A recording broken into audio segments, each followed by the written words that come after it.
Many are calling Victor Wembanyama the greatest prospect in NBA history. He is a generational talent. Player that we've never seen before. Yeah, he's like the 2K creative player. Every point guard that wants to be 7 foot. There's no hype with this. This is fact. And he wouldn't disappoint in his rookie season, winning Rookie of the Year, but another player in the same draft is creating some doubts. Scoot Henderson. Scoot Henderson. Scoot Henderson and Scoot Henderson. Scoot Henderson. Tell me who's going to stay in front of Scoot Henderson. Because of his insane potential, but he would still be riding the bench. Still, the race is on between Scoot and Wemby for the biggest achievement in sports, a championship. But both wouldn't have any luck in their first season, failing to even make the playoffs. But there's no reason to be worried yet, because after hitting the gym in the offseason, Victor has raised his rookie rating to an 87, and Scoot would only be one behind at an 86. And even with Lillard shipped off to Miami, Scoot would be playing behind Simons, and despite nearly doubling their wins, the Blazers would still miss the playoffs, while Wemby would be teaming with Pascal Siakam and making the playoffs.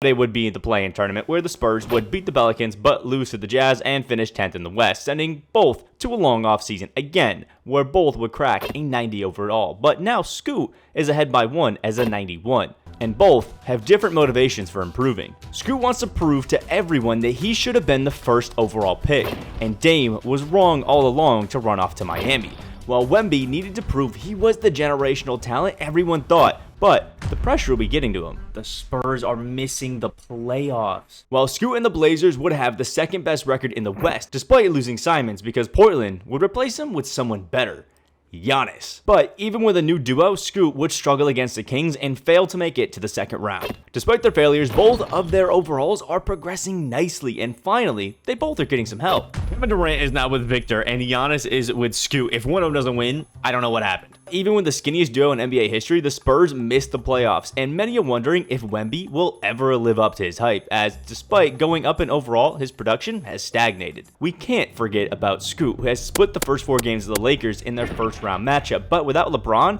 Giannis would end the series in 6. But there is a problem for Scoot. he's not hitting his shots, but that's okay. He's in the playoffs. That wouldn't last long, losing to the Jazz as Drew Holiday shut Scoot down. Scoot, fueled by another playoff loss, lives in the gym all offseason and comes out as one of the best players in the NBA. And with the help of Giannis, Portland finishes with the best record in the NBA, and this time dominate the postseason, beating the Grizzlies and getting revenge on Utah, finally landing in the conference finals. But there's a big problem. Their opponent is Oklahoma City, fresh off not just 1, but 3 straight championships. Shea has left the Thunder, opening the door for Scoot to steal Game 1, but the Thunder's experience would show out, and Scoot would again be sent home, this time in 5. It's obvious who is having more success, as Victor missed the playoffs for the 5th straight year, but something would change this offseason. Victor takes more playmaking responsibility, and the Spurs for the first time ever finish above 500, while Scoot and the Trailblazers would still be championships favorites,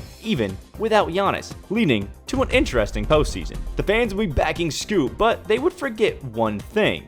Without Giannis, the paint is sweet in Portland, and Victor would love it.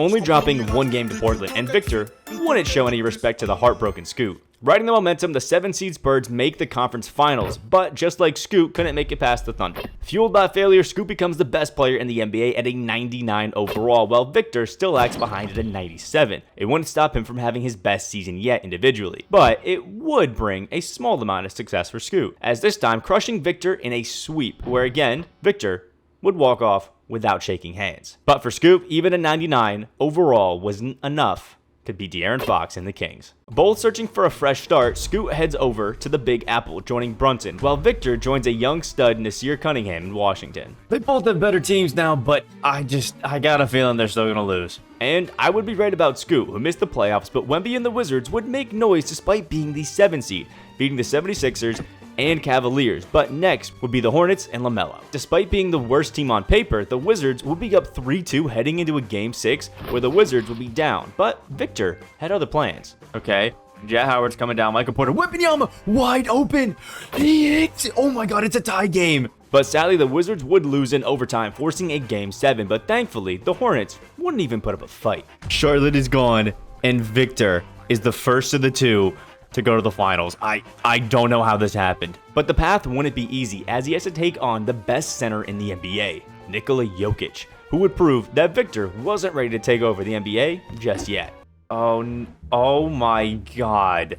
48, 20, and 15. Why is Jokic 10 of 13 from 3? And after 5 games, the Nuggets would again be NBA champions, and Victor was left embarrassed, and that embarrassment would continue for the next 4 years, finishing top 3 in the East 4 consecutive times, and only making the conference finals once in those 4 years. After his contract's up, Victor decides to leave Washington, again seeking a fresh start, and lands in Indiana, and the new start would completely reignite his confidence, having his best season yet. Finally, it has taken so many years, but Victor is the MVP. And now he's finally a 99 overall.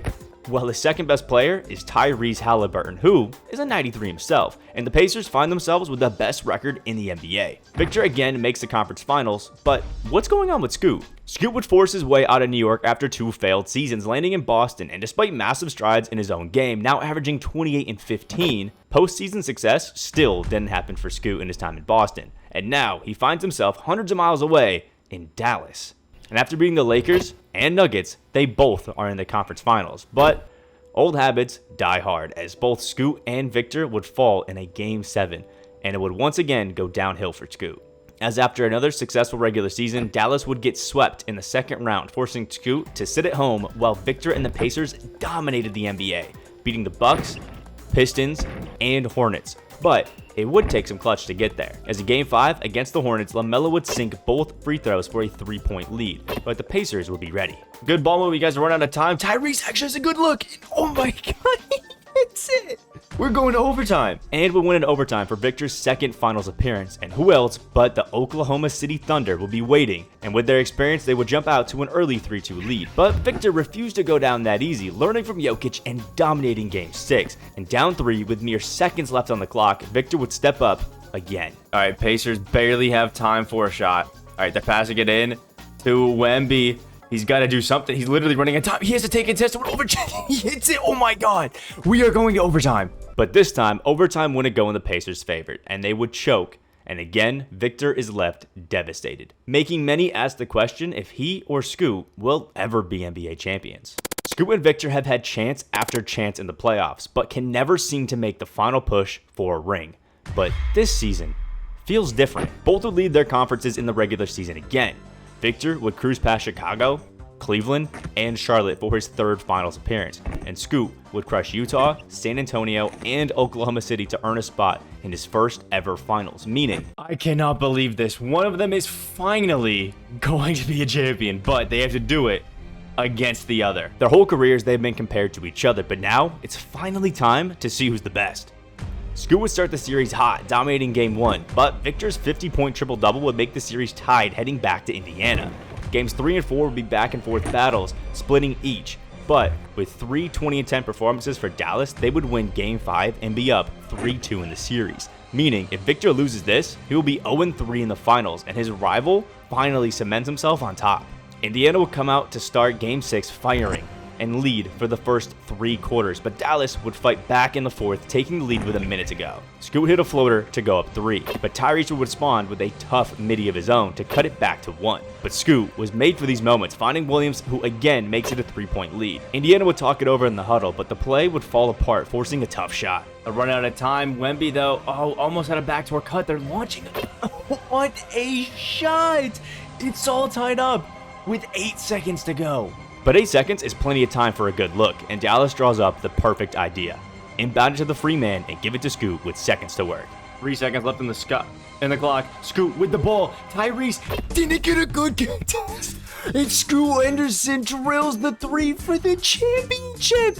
Scoot breaks the heart of every Pacers fan, but immortalizes himself in NBA history, bringing Dallas their first ring in over 30 years, while Victor would finish his career without ever seeing one of his own, lacking that true dominant duo, as the closest he ever had was Kobe Buffkin. The wrong Kobe. But what if the true Kobe Bryant was able to team with modern day unicorns like Victor? Or even Giannis? Would he win more than 5 championships in his career? Check that out in this video here.